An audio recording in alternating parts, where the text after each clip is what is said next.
ಭಕ್ತಿ ಶ್ರದ್ಧೆ ಜೊತೆಗೆ ಅಚಲವಾದಂತ ಗುರಿ ಇದ್ರೆ ಯಾವುದು ಕೂಡ ಅಸಾಧ್ಯವಲ್ಲ. ಇದಕ್ಕೆ ಸಾಕ್ಷಿನೇ ಈ ಯುವಕ. ಮಹಾಕುಂಭ ಮೇಳಕ್ಕೆ ತನ್ನ ತಂದೆಯನ್ನ ಬೈಕ್ನಲ್ಲಿ ಕರೆದೊಯ್ದು ಎಲ್ಲರನ್ನ ನಿಬ್ಬೆರಗಾಗಿಸಿದ್ದಾನೆ. ಬಗ್ಗೆ ಒಂದು ಕಂಪ್ಲೀಟ್ ರಿಪೋರ್ಟ್ ಇದೆ, ಬನ್ನಿ ನೋಡ್ಕೊಂಡು ಬನ್ನಿ.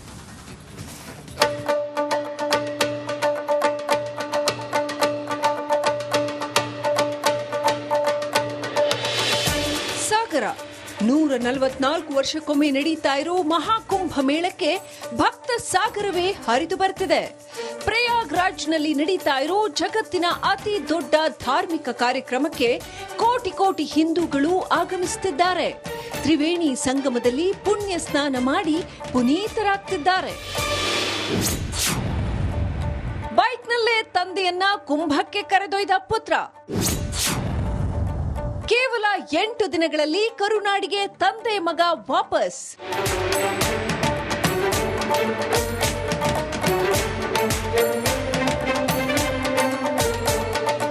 ಶ್ರೀಮಂತರು, ಬಡವರು, ಮಧ್ಯಮ ವರ್ಗದವರು ಎನ್ನದೆ ಎಲ್ಲರೂ ಮಹಾಕುಂಭ ಮೇಳಕ್ಕೆ ಬರ್ತಿದ್ದಾರೆ.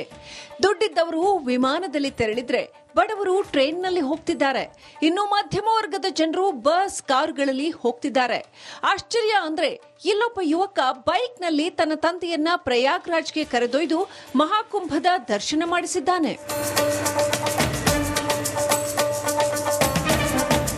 ಉಡುಪಿಯ ಕಾಪು ತಾಲೂಕಿನ ಕಟಪಾಡಿಯ ಶಿರ್ವಾ ಮೂಲದ ಈ ಯುವಕನ ಹೆಸರು ಪ್ರಜ್ವಲ್ ಶೆಣೈ.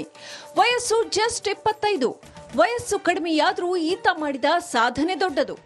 ತನ್ನ ತಂದೆ ರಾಜೇಂದ್ರ ಶೆಣೈರನ್ನ 25 ವರ್ಷ ಹಳೆಯ ಬೈಕ್ನಲ್ಲಿ ಪ್ರಯಾಗ್ರಾಜ್ಗೆ ಕರೆದುಕೊಂಡು ಹೋಗಿದ್ದಾನೆ.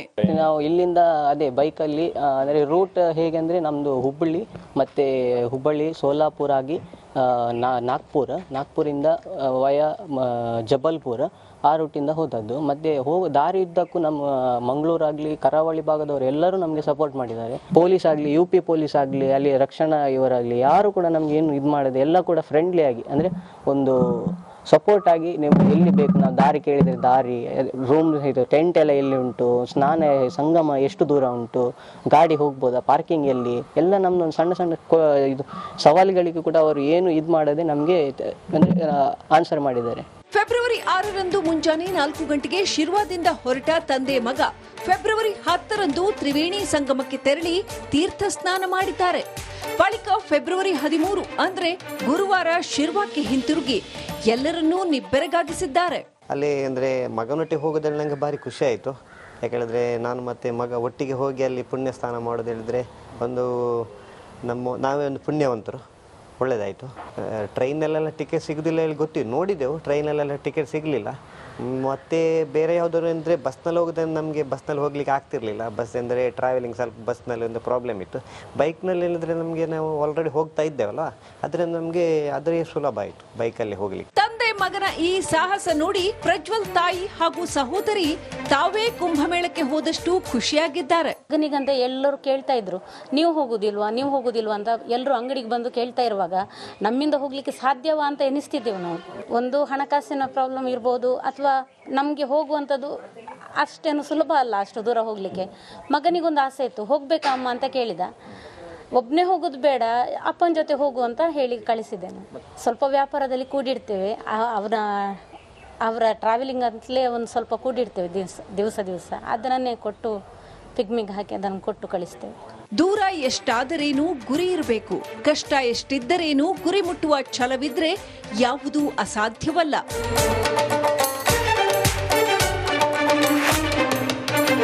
ಹರೀಶ್ ಪಾಲಚಾರ್, ರಿಪಬ್ಲಿಕ್ ಕನ್ನಡ, ಉಡುಪಿ. ಭಕ್ತಿ ಶ್ರದ್ಧೆ ಜೊತೆಗೆ ಅಚಲವಾದಂತ ಗುರಿ ಇದ್ರೆ ಯಾವುದು ಕೂಡ ಅಸಾಧ್ಯವಲ್ಲ. ಇದಕ್ಕೆ ಸಾಕ್ಷಿನೇ ಈ ಯುವಕ. ಮಹಾಕುಂಭ ಮೇಳಕ್ಕೆ ತನ್ನ ತಂದೆಯನ್ನ ಬೈಕ್ನಲ್ಲಿ ಕರೆದೊಯ್ದು ಎಲ್ಲರನ್ನ ನಿಬ್ಬೆರಗಾಗಿಸಿದ್ದಾನೆ. ಬಗ್ಗೆ ಒಂದು ಕಂಪ್ಲೀಟ್ ರಿಪೋರ್ಟ್ ಇದೆ, ಬನ್ನಿ ನೋಡ್ಕೊಂಡು ಬನ್ನಿ.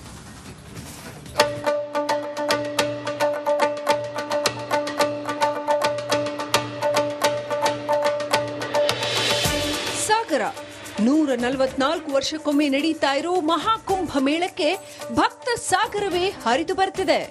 ಪ್ರಯಾಗ್ರಾಜ್ನಲ್ಲಿ ನಡೀತಾ ಇರೋ ಜಗತ್ತಿನ ಅತಿ ದೊಡ್ಡ ಧಾರ್ಮಿಕ ಕಾರ್ಯಕ್ರಮಕ್ಕೆ ಕೋಟಿ ಕೋಟಿ ಹಿಂದೂಗಳು ಆಗಮಿಸುತ್ತಿದ್ದಾರೆ. ತ್ರಿವೇಣಿ ಸಂಗಮದಲ್ಲಿ ಪುಣ್ಯ ಸ್ನಾನ ಮಾಡಿ ಪುನೀತರಾಗ್ತಿದ್ದಾರೆ. ಬೈಕ್ನಲ್ಲೇ ತಂದೆಯನ್ನ ಕುಂಭಕ್ಕೆ ಕರೆದೊಯ್ದ ಪುತ್ರ. ಕೇವಲ 8 ದಿನಗಳಲ್ಲಿ ಕರುನಾಡಿಗೆ ತಂದೆ ಮಗ ವಾಪಸ್.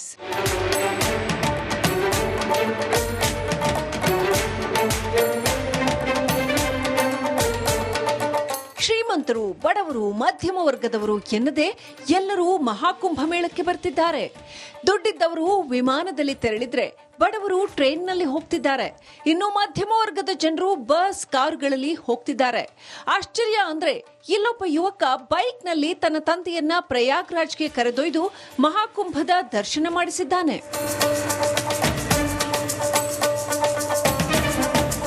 ಉಡುಪಿಯ ಕಾಪು ತಾಲೂಕಿನ ಕಟಪಾಡಿಯ ಶಿರ್ವಾ ಮೂಲದ ಈ ಯುವಕನ ಹೆಸರು ಪ್ರಜ್ವಲ್ ಶೆಣೈ. ವಯಸ್ಸು ಜಸ್ಟ್ 25. ವಯಸ್ಸು ಕಡಿಮೆಯಾದರೂ ಈತ ಮಾಡಿದ ಸಾಧನೆ ದೊಡ್ಡದು. ತನ್ನ ತಂದೆ ರಾಜೇಂದ್ರ ಶೆಣೈರನ್ನ 25 ವರ್ಷ ಹಳೆಯ ಬೈಕ್ನಲ್ಲಿ ಪ್ರಯಾಗ್ರಾಜ್ಗೆ ಕರೆದುಕೊಂಡು ಹೋಗಿದ್ದಾನೆ.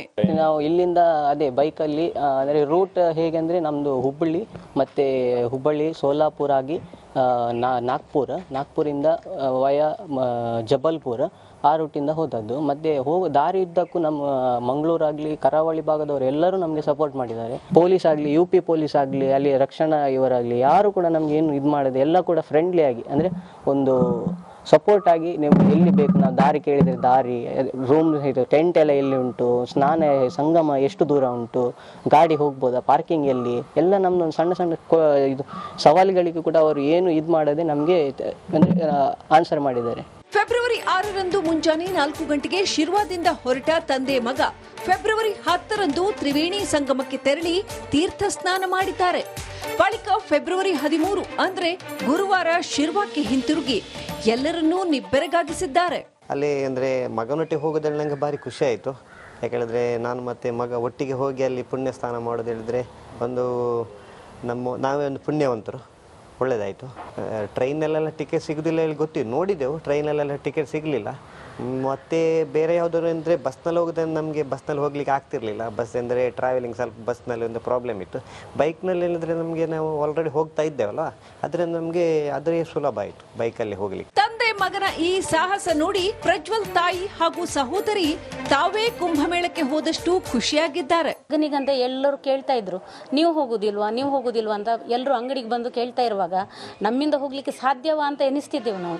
ಒಂದು ಹಣಕಾಸಿನ ಪ್ರಾಬ್ಲಮ್ ಇರ್ಬೋದು, ಅಥವಾ ನಮಗೆ ಹೋಗುವಂಥದ್ದು ಅಷ್ಟೇನು ಸುಲಭ ಅಲ್ಲ ಅಷ್ಟು ದೂರ ಹೋಗಲಿಕ್ಕೆ. ಮಗನಿಗೊಂದು ಆಸೆ ಇತ್ತು, ಹೋಗ್ಬೇಕಾ ಅಮ್ಮ ಅಂತ ಕೇಳಿದ. ಒಬ್ಬನೇ ಹೋಗೋದು ಬೇಡ, ಅಪ್ಪನ ಜೊತೆ ಹೋಗು ಅಂತ ಹೇಳಿ ಕಳಿಸಿದ್ದೇನೆ. ಸ್ವಲ್ಪ ವ್ಯಾಪಾರದಲ್ಲಿ ಕೂಡಿಡ್ತೇವೆ, ಅವರ ಟ್ರಾವೆಲಿಂಗ್ ಅಂತಲೇ ಒಂದು ಸ್ವಲ್ಪ ಕೂಡಿಡ್ತೇವೆ ದಿವಸ ಅದನ್ನೇ ಕೊಟ್ಟು ಪಿಗ್ಮಿಗೆ ಹಾಕಿ ಅದನ್ನು ಕೊಟ್ಟು ಕಳಿಸ್ತೇವೆ. ದೂರ ಎಷ್ಟಾದರೇನು ಗುರಿ ಇರಬೇಕು, ಕಷ್ಟ ಎಷ್ಟಿದ್ದರೇನು ಗುರಿ ಮುಟ್ಟುವ ಛಲವಿದ್ರೆ ಯಾವುದೂ ಅಸಾಧ್ಯವಲ್ಲ.